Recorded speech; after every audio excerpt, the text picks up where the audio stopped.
Page number 4, page 4 और ये question number 3 का आंसर। क्वेश्चन नंबर 3 में कहता है कि गोताखोर लोग पानी काट पाता है, वह पदार्थ के किस अभिलाक्षणिक गुणों को प्रदर्शित करता है। गोताखोर लोग पानी काट पाता है, केवल गोताखोर लोग नहीं, हम लोग जितने भी तैरने के लिए जानते हैं ना, तालाब जाते हैं नहीं, नदी या तालाब में अगर जब हम लोग तैरते हैं, ठीक है, तो हम लोग पानी काट पाते हैं, ठीक है, पानी काट पाते हैं मतलब उस पर तैर सकते हैं, पानी के ऊपर हम लोग का बॉडी रहता है और हम लोग आसानी से तैर लेते हैं ना। तैराकी लोग क्या कहते हैं, पनडुब्बी लोग, तैराकी जो अंदर से सिप निकालता है चून करके, है ना, वो एकदम नीचे चला जाता है, फिर नीचे से ऊपर आ जाता है। उन लोगों का एक्टिविटी कैसा रहता है वो चून जाकर ना। तो असल में गोताखोर पानी इसलिए काट पाता है कि पानी भी एक पदार्थ है, पानी के एक ऐसा तरल पदार्थ है जिसके कणों के बीच आकर्षण बल कमजोर होता है। ठोस के कणों के बीच आकर्षण बल मजबूत होता है, और जबकि द्रव के कणों के बीच आकर्षण बल कमजोर होता है। जब कमजोर होता है तो जब ये पानी पर या तरल पर चलता है ना, तो इसके कण विस्थापित हो जाते हैं और तुमको वो अपना जगह दे देता है, और उसको हम लोग क्या करते हैं, उसको आसानी से खेल सकते हैं, तैर सकते हैं हम लोग नहीं। तो इसका जरा आंसर तुम लोग लिखो, हम दिखा देते हैं। हम लोग पेज नंबर 4 के बाद आते हैं अब ठोस द्रव और गैस में अंतर। ये ठोस द्रव गैस में अंतर जो तुमको लिखाए हैं ना, उससे संबंधित तुमको और भी जानकारी रखना होगा कि ठोस के क्या गुण हैं, द्रव के क्या गुण हैं और गैस के क्या गुण हैं। सबको अलग अलग करके अगर हम लिखाते ना तो 3 क्वेश्चन और हमारा बनता। क्या जरूरी है एक ही चीज़ को लिखाना है बार बार नहीं, इसलिए हम अंतर कर दिए, ठोस द्रव और गैस में अंतर। क्या देखो, ठोस का आकार निश्चित होता है, ये ठोस है, इसका आकार निश्चित है, इसका आकार निश्चित है। फैक्ट्री से जो बन करके आ गया, हमने जिसको बना करके निर्माण करके रख दिया, वो एक वही आकार है। मिट्टी, मान लो कि गीला मिट्टी है, उसको हम गोला के रूप में ढाल देंगे तो वो गोला के आकार का हो गया, ठोस हो गया वो नहीं। उसका एक मूर्ति बन गया तो मूर्ति के आकार का हो गया। हम उसको बेलन के रूप में बना देंगे तो वो बेलन के आकार का हो जाएगा, ठोस हो जाएगा ना वो। ठोस का आकार निश्चित होता है, ठोस का आकार निश्चित है, लेकिन द्रव का आकार अनिश्चित है। अनिश्चित है कहने का मतलब कि द्रव पदार्थ का एक ऐसा गुण है कि हम उसको जिस पात्र में रखेंगे वो उसी के आकार का हो जाएगा। एक लोटा पानी को जब लोटा में रखे हैं तो वो लोटा के आकार को लेके रखा है। जब उसी पानी को हम बर्तन में, थरिया में रख देंगे, वो थरिया के आकार का हो जाएगा। फिर वो पानी को अगर ग्लास में रखेंगे तो वो ग्लास के आकार, तो उसका आकार निश्चित है क्या? उसका आकार निश्चित नहीं है। द्रव का आकार, चाहे कोई भी द्रव हो, पानी ही नहीं, तेल भी ले लो ना, नारियल तेल को पिघला दो ना, है, और भी जो लिक्विड के रूप में जो तुम देखते हो अपने दैनिक जीवन में, किसी का आकार निश्चित है। हम उसको जिस पात्र में रखते हैं वो उसी के आकार का हो जाता है। जमीन पर हम उसको फेंक देते हैं तो क्या पूरा पसर जाता है।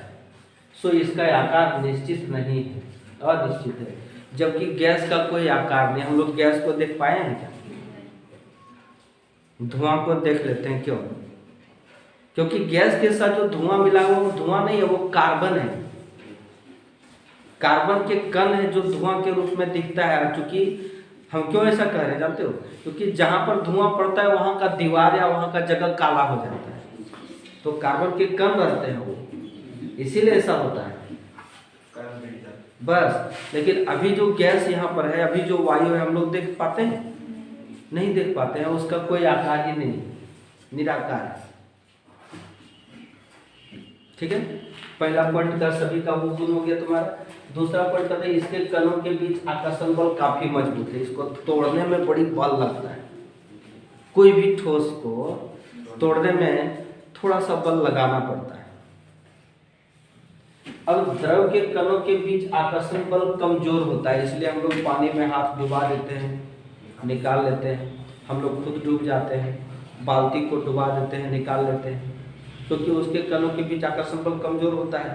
तो कमजोर आदमी कहता है कि कमजोर हम होगी सबके भोज, कहता है ना कहने का मतलब कि इसके कणों के बीच आकर्षण बल कमजोर होता है, तो उसको हम लोग जहां पर तहां उपयोग कर लेते हैं।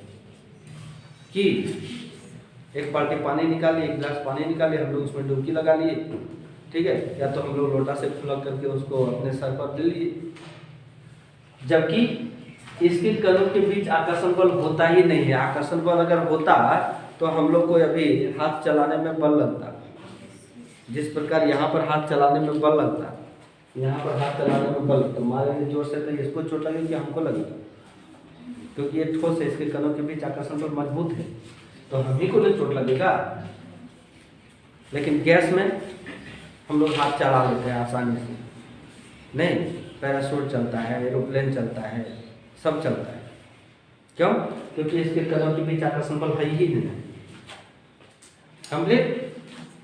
तीसरा पॉइंट हम लिखेंगे कि इसके कणों के बीच रिक्त स्थान अल्प होता है, इसके कणों के बीच बहुत कम रिक्त स्थान पाया जाता है, इसीलिए तो हम लोग चला नहीं पाते हाथ। एक तो आकर्षण बल मजबूत होता है और इसके कणों के बीच रिक्त स्थान, वो इसको अगर पानी में डुबो के रखेंगे तो भीगेगा, ऊपर तक नहीं भीगेगा,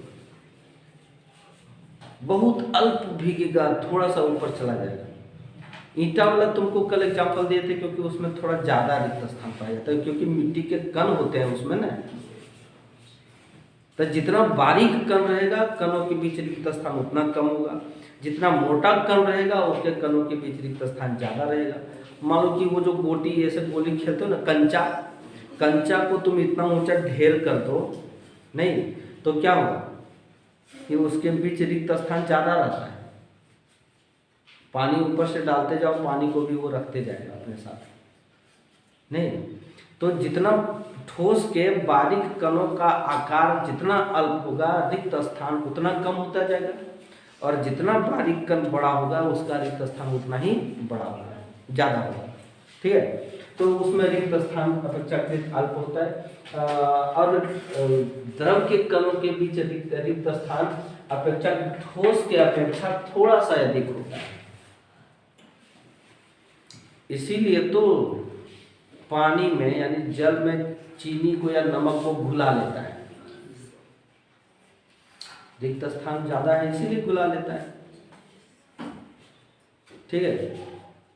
लोग दुकानदार लोग क्या करता है कि चीनी के बोरा में पानी डाल देता है, क्यों? अगर 1 किलो पानी डाल देंगे तो चीनी का वजन 1 किलो बढ़ जाएगा कि नहीं, सोख लेता है। वास्तव में चीनी के बीच जो कण होते हैं, चीनी के कण, उसके बाद जो रिक्त स्थान होता है ना, उसमें पानी जाके फंस जाता है। लेकिन पानी में अगर चीनी डालते हैं तो चीनी घुल करके पानी के कणों में समा जाता है, ठीक हो गया। फिर इसके कणों के बीच रिक्त स्थान सबसे ज़्यादा होता है, इसीलिए सबसे ज़्यादा वायु में ही घुले हुए पार्टिकल से बहुत सारे घूमता हुआ, भाई तुमको धूप आ रहे हैं तो लगता है ना कि बहुत सारा घूमता हुआ चीज लग रहा है, उसको ऑफ करो, ठीक है। तो ये हो गया। चौथा पॉइंट करो कि इसमें संपीड्यता का गुण नहीं। ये संपीड्यता शब्द क्या है? संपीड्यता का गुण नहीं पाया जाता है। अपवाद में तुम स्पंज रखो, स्पंज देखियो, स्पंज देखियो, अरे ये एक ऐसा ठोस पदार्थ है जिसको हम लोग ऐसे दबाते हैं, रबर ड्यूज वाला गेंद देखियो कि नहीं, उसी प्रकार का स्पंज भी होता है। हम लोग उसको कस करके अगर ताकत है हाथ में तो उसको हम लोग दबा देते हैं। जब दबा देते हैं तो वो छोटा नहीं हो जाता है, वो से दबाते तो इंद्रा निकल जाता है। स्पंज में वही है, या इंद्रा निकल जाता है, ठीक है। रबर तरह एक प्रकार का होता है। संपीड्यता कहने का मतलब कि हम लोग खींच के उसको भर नहीं सकते हैं। ठोस है तो ठोस ही रहेगा, उसको खींच के भर नहीं सकते हैं। उसी प्रकार द्रव में भी संपीड्यता का गुण नहीं पाया जाता है। द्रव में भी मान लो 1 गिलास पानी हम लिए हुए हैं, तो उसमें और हम खींच के हिला के और पानी भरेंगे तो लेगा, फिर और खाँचेंगे और पानी डालेंगे तो उसमें लेगा। वो 1 गिलास पानी है तो है बस, तुम खाँचो चाहे मत खाँचो, चाहे जो करो करो, उसमें संपीड्यता। अब क्या है कि 1 गिलास पानी है पूरा एकदम भरा हुआ पानी, और थोड़ा सा तुम इतना सा उसमें चीनी डाल दो या नमक डाल दो, तो तुम क्या पाओगे? पानी नीचे आ जाएगा थोड़ा सा। संपीड्यता का गुण रहता तो वैसा नहीं होता। ऐसा करके देखना कि है ना, पानी नीचे आ जाता है। इसलिए पानी नहीं नीचे आने के लिए थोड़ा सा खाली रखना पड़ता है गिलास को, फिर चीनी डालते हैं तो पानी ऊपर तक आ जाता है। ऐसा करके नहीं देखा क्या? ठीक। लेकिन गैस में संपीड्यता का गुण पाया जाता है, इसीलिए तो हम लोग फुटबॉल के ब्लैडर में जब हवा भरते हैं तो एक निश्चित समय तक उसमें खचाखच भरते रहते हैं। जब टाइट नहीं हो जाता है ना तब तक भरते रहते हैं। क्या? या गाड़ी में या साइकिल के ट्यूब में जब हवा भरते हैं, दबा के देखते हैं, तो एक निश्चित सीमा तक हम उसमें भरते ही रहते हैं, क्योंकि उसमें संपीड्यता का गुण पाया जाता है ना, इसलिए वो उसके कणों के बीच चूंकि रिक्त स्थान ज़्यादा है, इसलिए संपीड्यता का गुण ज़्यादा रहता है उसमें, तो भरता जाता है। अब ज़्यादा भर दोगे तब तो फट ही जाएगा, लेकिन निश्चित एक सीमा के बाद उसको छोड़ देना पड़ता है, जब पूरा टाइट हो जाता है फुटबॉल तब है। तो इसी गुण की वजह से, संपीड्यता के गुण की वजह से ऐसा होता है। अगला हम देखो, यह जिस बर्तन की दीवार पर दाब नहीं डालता है। हम इसको जिस बर्तन में रखें उसके दीवार पर, कहने का मतलब कि गिलास के दीवार पर यह दाब नहीं डालेगा। ठीक है, बर्तन की दीवार पर दाब नहीं डालता है। द्रव भी बर्तन की दीवार पर दाब नहीं डालता है, लेकिन गैस बर्तन की दीवार पर दाब डालता है। मतलब जिस पात्र में हम गैस को रखे हैं ना, उसके दीवार पर दाब डालता है, इसलिए जरा सा भी हवा देते हैं ना तो तुरंत फूलना शुरू हो जाता है फुटबॉल। क्यों? क्योंकि वो वायु के जो कण है ना, उसके फुटबॉल के ब्लैडर के दीवार पर दाब डालने लगता है, तो धीरे धीरे फूलने लगता है। तो बर्तन की दीवार पर वो दाब डालता है, बाकी सब नहीं डालता है। अंतिम पॉइंट लिखे कि इसको बंद या खुले या स्वतंत्र रूप से रखा है। इसको हम एक बंद पात्र में भी रख सकते हैं, पैकेट में, एक खुले पात्र में भी रख सकते हैं जिसका एक भाग खुला हो, और इसको स्वतंत्र भी रख सकते हैं। नहीं, हम लोग पानी को स्वतंत्र रख सकेंगे, यहाँ पानी को कह देंगे, पानी को यहाँ रख देंगे पेन की तरह, या इंक को हम पेन की तरह यहाँ रख देंगे, रह जाएगा क्या? उसको खुली स्वतंत्र रूप से नहीं रख सकते, मतलब एक पात्र में रखा जा सकता है, चाहे वो बंद पात्र हो चाहे वो खुला पात्र हो, लेकिन पात्र में रख सकते हैं, स्वतंत्र नहीं रख सकते। क्लियर? और अगला क्या है कि इसे बंद पात्र में ही रखा जाता है। माने गैस को हम बंद पात्र में रख सकते हैं संग्रहित करके। जैसे ब्लैडर क्या है, वो एक बंद पात्र ही तो है। साइकिल का ट्यूब, मोटरसाइकिल का ट्यूब, सब एक बंद पात्र है ना। हम लोग भरते हैं हवा, लेकिन निकलने का मार्ग को बंद कर देता है वहाँ पर। तो ऐसा ही बना हुआ है कि भरते समय भरा जाएगा, लेकिन निकलते समय वो नहीं निकलने देता। हम लोग उसमें फिर लकड़ी डालते हैं, या निकालने का जो तरीका है उसको लगाते हैं, उस युक्ति को, तब निकलता है नहीं। तो इस प्रकार हम लोग इसे बंद पात्र में रख सकते हैं। किसको? गैस को। ठोस द्रव और गैस के बीच ये अंतर हो गया तुम्हारा। ठीक है, आगे बढ़ते हैं। एलपीजी और सीएनजी का नाम तुम सुना होगा। एलपीजी और सीएनजी का नाम क्या है, और इसका विस्तारित नाम तुमको अभी लिखाएंगे हम।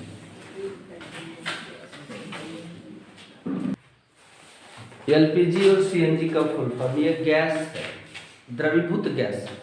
देखो एलपीजी जो होता है ना, वो पानी की तरह रहता है, जानते हो कि नहीं तुम लोग? और उसको जब हम लोग निकालते हैं तो वो गैस बंद करके निकलता है, वो भी जानता होगा। एलपीजी का सिलेंडर तुम लोग लाए हो ना घर में, तो कभी उसका नॉब में वो कांटी से दबा करके देखना कोई चीज़ से, ठीक है, तो देखना कि गैस निकलता है। लेकिन उसको जब हिल करोगे ना तो लगता है कि पानी भरा रहता है पात्र तक, गिरा हिल को रहता है, उस तरह से आवाज़ करता है, वो लिक्विड रहता है। इसलिए लिक्विफाइड पेट्रोलियम गैस लिखा हो, द्रवीभूत प्राकृतिक गैस, वो द्रव भी है और बाहर वायु में निकलने के बाद जो है ना वायुमंडलीय तापमान से ये रिएक्ट करके संपर्क करके वो गैस बन जाता है, और जब तक वो बंद पात्र में है तब तक वो द्रव में है, बुझे कि नहीं। उसको भी हम संपीड़ित नहीं कर सकते हैं, संपीड़ित इसको कर सकते हैं, कंप्रेस्ड नेचुरल गैस सीएनजी, ठीक है। ये सीएनजी जो है ना वो संपीड़ित प्राकृतिक गैस, ये भी गैसें है, एक प्रकार का गैस है, लिक्विड के जैसा, पेट्रोल के जैसा ये भी है। अच्छा, पेट्रोल भी जो है ना वो एक वाष्पशील द्रव है, पेट्रोल को भी हम लोग खुला नहीं छोड़ सकते, पता चलेगा थोड़ी देर के बाद उड़ गया, खत्म हो गया, है ना, वो द्रवीभूत है, वो सब गैस बन जाता है। अक्सर ये सीएनजी जो है वो वायु प्रदूषण को कम करने के लिए अब सीएनजी की बसें चलाए जाते हैं। बहुत सारे ऐसे मेट्रोपॉलिटन सिटी हैं ना जहाँ सीएनजी की बसें चलती हैं, खास करके हम दिल्ली में देखे हैं सीएनजी का बस चलते नहीं। पेट्रोल जो होता है, हम लोग जो पेट्रोल डलवाते हैं उसमें लेड रहता है, लेड माने शीशा, ठीक है, और ये सीएनजी शीशा रहित पेट्रोल है, उसमें शीशा नहीं पाया जाता है। तो ये शीशा रहित पेट्रोल और शीशा वाला जो पेट्रोल है ना वो क्या करता है कि शीशा वाला पेट्रोल प्रदूषण ज़्यादा करता है और शीशा रहित वाला प्रदूषण थोड़ा कम करता है, ज़्यादा नहीं करता है, सुबह नहीं करता तो जरूर है लेकिन कम करता है, बुझे कि नहीं। तो ये तुम्हारा हो गया दो चीज़ का फुल फॉर्म लिख दिए, सीएनजी और एलपीजी का फुल फॉर्म।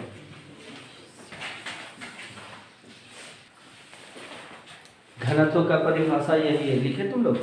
घनत्व किसे कहते हैं, तो किसी द्रव्यमान, किसी तत्व के द्रव्यमान प्रति इकाई आयतन को घनत्व कहते हैं। माने घनत्व बराबर द्रव्यमान बटे आयतन, ये फॉर्मूला है। इतना तुमको दे दिया हेल्प बॉक्स के लिए, ये हेल्प बॉक्स के रूप में घनत्व का परिभाषा हुआ और घनत्व का सूत्र हुआ। उस पर आधारित प्रश्न ये है, कहता है कि ये सारे जो दिए हुए हैं घनत्व के बढ़ते हुए क्रम में इसको व्यवस्थित कीजिए। मैंने सबसे कम घनत्व इसमें से किसका है, वायु, चिमनी का धुआं, शहद, जल, चौक, रुई, लोहा, सबसे कम घनत्व किसका है, सोच के देखो तो जरा। सबसे कम घनत्व अगर होगा तो हो जाएगा वायु का, ठीक है। अब वायु से ज्यादा तुम्हारा किसका आ जाएगा, चिमनी का धुआं, ठीक है, चिमनी का धुआं। उसके बाद जो आ जाएगा वो रुई, रुई लिखेंगे। और उसके बाद उससे ज्यादा घनत्व किसका जाएगा, तो नहीं, जल। जल जो है ना वो शहद, शहद और जल में से ज्यादा गाढ़ा कौन होता है, शहद होता है। तो उसके पहले जल आएगा ना, जल, तब आएगा शहद, ठीक है। शहद के बाद चौक है ना, चौक, और तब आएगा लोहा। यही आंसर आएगा। मैंने सबसे कम घनत्व वायु का इसमें से दिया है, तो फिर चिमनी का धुआं, फिर रुई, फिर जल, शहद, चौक और तब लोहा। ये तुम्हारा आंसर है।